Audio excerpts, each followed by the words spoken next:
He means to destroy this world. Billions will get killed. Who is he?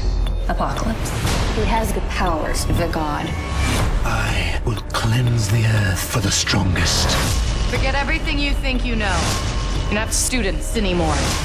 You're X-Men.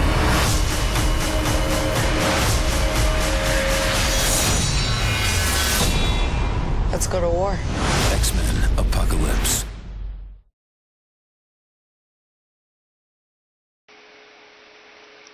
Hey YouTubers, Hankster here, and welcome to another movie review. And today's movie is X-Men Apocalypse, starring James McAvoy, Michael Fassbender, Jennifer Lawrence, Olivia Munn, and featuring a few appearances by Hugh Jackman.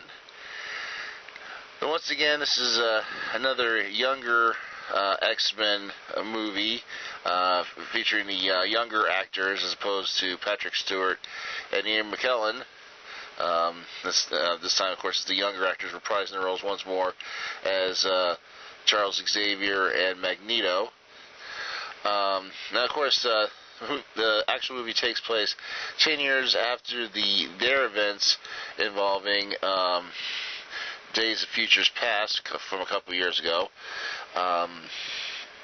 Even though there is a flashback scene to Apocalypse's origin story, or at least a description about how he gets some of his powers. And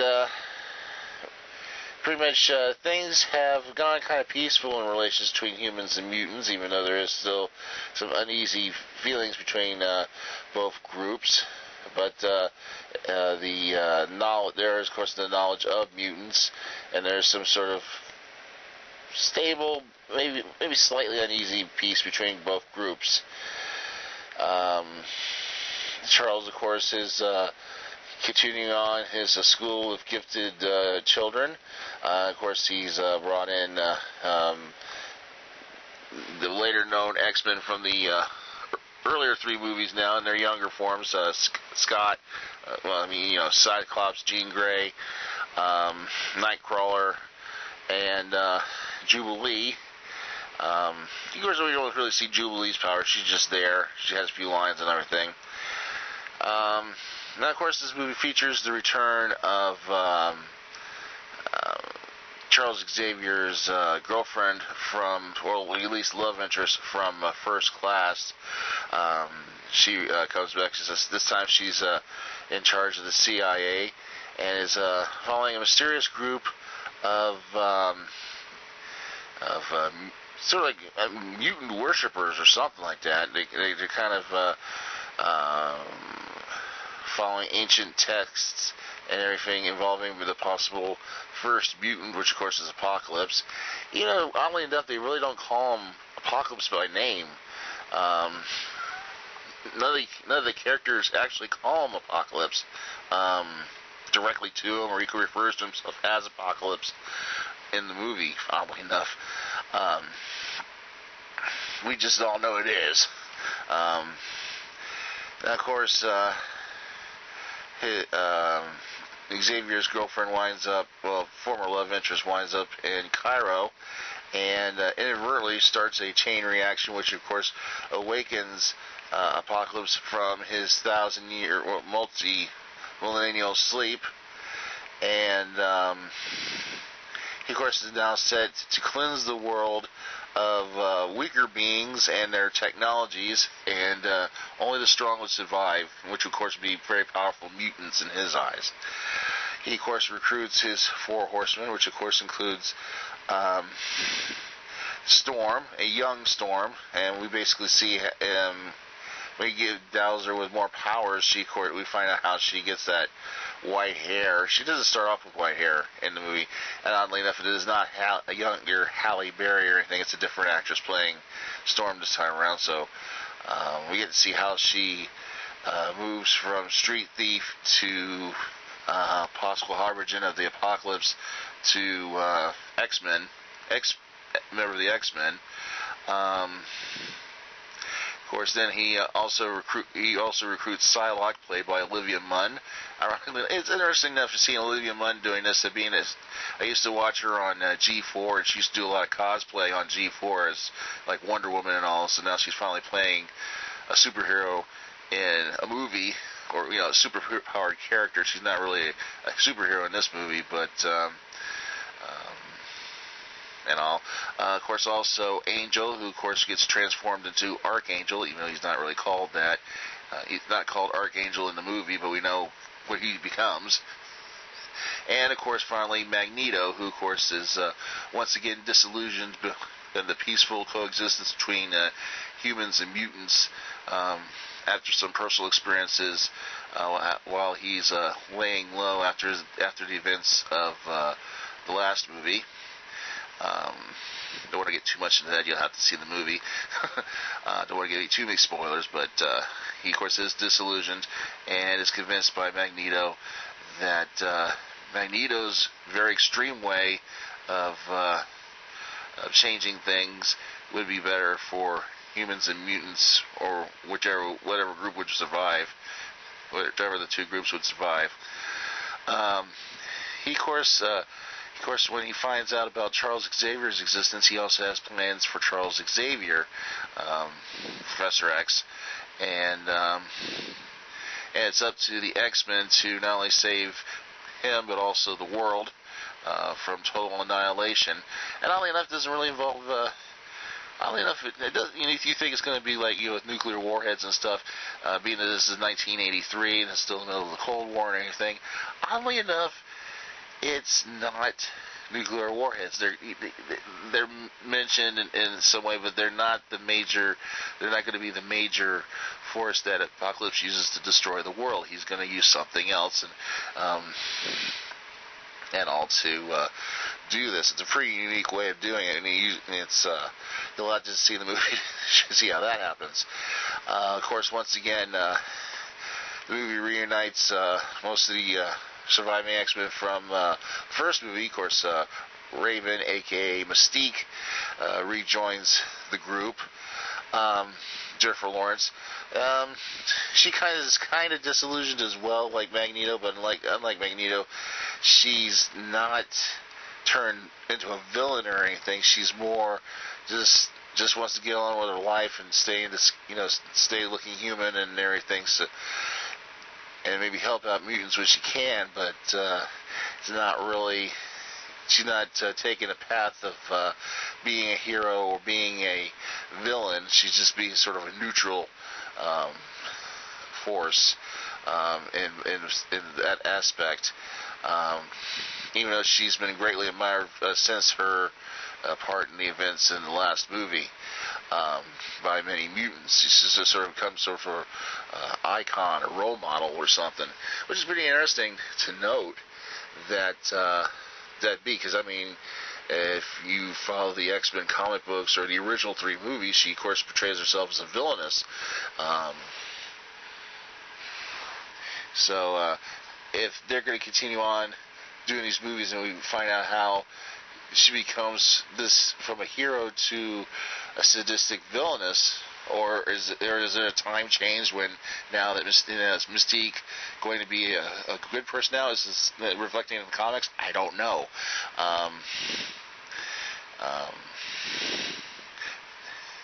I guess maybe because Jennifer Lawrence has played a lot of heroic roles, with the that other series of movies she did, and all. She usually is portrayed as a heroine. So probably the reason why they kind of portray her in the X-Men as a hero is because of the actress's reputation. Kind of like what Arnold Schwarzenegger has gone through in his career. Originally back when he played the original Terminator, he could get away with playing a villain because not a lot of people knew. He wasn't as well known, even though he did play the Conan movies, which was a heroic role. It wasn't until Terminator 2, which by then he was already playing a lot of hero or good guy roles. They just couldn't bear to play him as a bad guy again, so they changed the Terminator to be a good guy. From each Terminator movie, especially last year's Genesis movie. and even though they don't totally focus on her, but she kind of, it just basically it shows her change of mind from what path she chose since the last movie into rejoining, or at least helping the X-Men out, defeating Apocalypse. And pretty much, also you see a lot of changes in Magneto, obviously. Even though he's still disagreement with Xavier on things, he kind of, that kind of is a focus on how things will turn out in this movie as well. I don't want to get too much spoils away, because it's still pretty much, this movie's been out, 2 weeks, and did pretty good and all. As I said, Hugh Jackman does return as Wolverine, or at least Logan, in this movie. And again, even though it's brief, like his other, like his appearance in First Class, where he just sat there and said fuck off and all that stuff. But this is going to be more of a Wolverine. He has not portrayed himself as of yet. Maybe it's flashback scenes from the Wolverine movies and all of that. But you'll just have to guess which version of Wolverine or Logan you'll see in this particular movie. Remember, this is '83. This is years before he joins the X-Men and everything. So. But it's still pretty cool how he's portrayed in there. So if you're a Wolverine fan, and finally you get to see him in this particular form, this version of him in this movie. He doesn't really have any speaking roles, but still pretty cool to see Hugh Jackman continue to play Wolverine and all. Olivia Munn did pretty good, as I said, as Cyclops.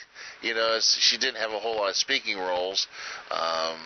This is her first major movie. I mean, she's done a couple of comedies here and there, but and I'm not totally familiar with the character. I mean, I've known about her for a long time, but all I know is she has that psionic energy that she uses as weapons and stuff. But she pulled off the character pretty good, and all, and a lot of characters portrayed themselves pretty good. So it wasn't like, and even though we still are stuck with the black, the body armor type uniforms that the X-Men wore and everything, they did strive to more comic book like costumes for some of the characters. I mean, Cyclops was actually dressed like Cyclops. It wasn't like some sort of different variation. She actually looked like Cyclops from the comic books. Apocalypse, more or less, looked like Apocalypse. Could have made him more bulkier, muscular, but he looked pretty cool. He looked more like sort of like a dark priest or something, or some, Darth, like a Sith or something, like a blue Sith or something. I don't know, but he looked pretty good. He looked, it makes you think of what Apocalypse would look like in real life. And of course, if you've seen Storm, that of course that's what she looked like when she was young. She did have a mohawk in the actual comic book, even though in the beginning, we find out how her hair actually turned white, as opposed to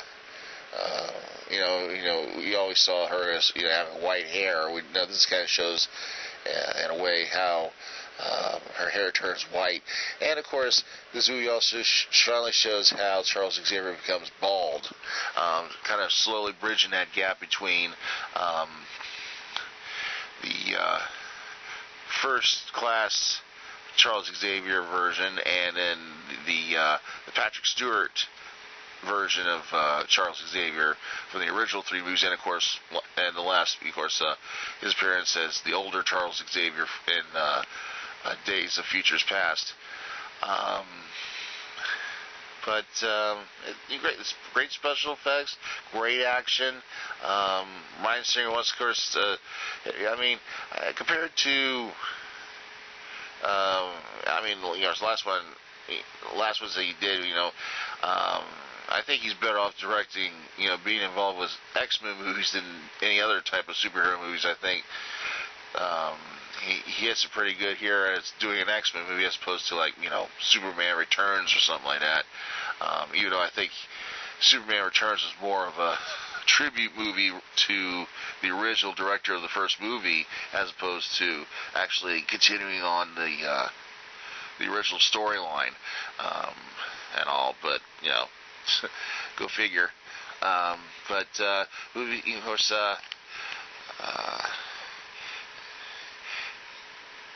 Once again, as I said, X-Men Apocalypse, great movie to see. It's still doing pretty good in the theaters, even though, of course, it was bumped off the #1 slot by the Teenage Mutant Ninja Turtles new movie, Into the Shadows, which, of course, will be the next movie I will be doing a review on. All in all, X-Men, great movie. Of course, it's the third Marvel-based superhero movie of 2016. Of course, and the second X-Men-based movie as well. I mean, if you can, of course, obviously, you got to count Deadpool, starring Ryan Reynolds back in February. So, third movie for Marvel, and second movie for X-Men. And of course, the fourth one, we'll have to wait till November for that one. Of course, that'll be Doctor Strange. That'll be coming out. Look, I saw the preview for that, which is looks pretty good. It kind of gets me interested to go see it. So, of course, obviously, I'll probably do a review of that whenever it does come out in November. And, of course, as I said, the next movie I'll be doing a review on will be Teenage Mutant Ninja Turtles Into the Shadows, which I noticed has going to be a very good cast of actors and actresses to play roles in the movie. So stay tuned for that. It's going to be the next movie I'll do a review. And, of course, stay tuned here for more reviews and whatnot here on the Multiverse. See you.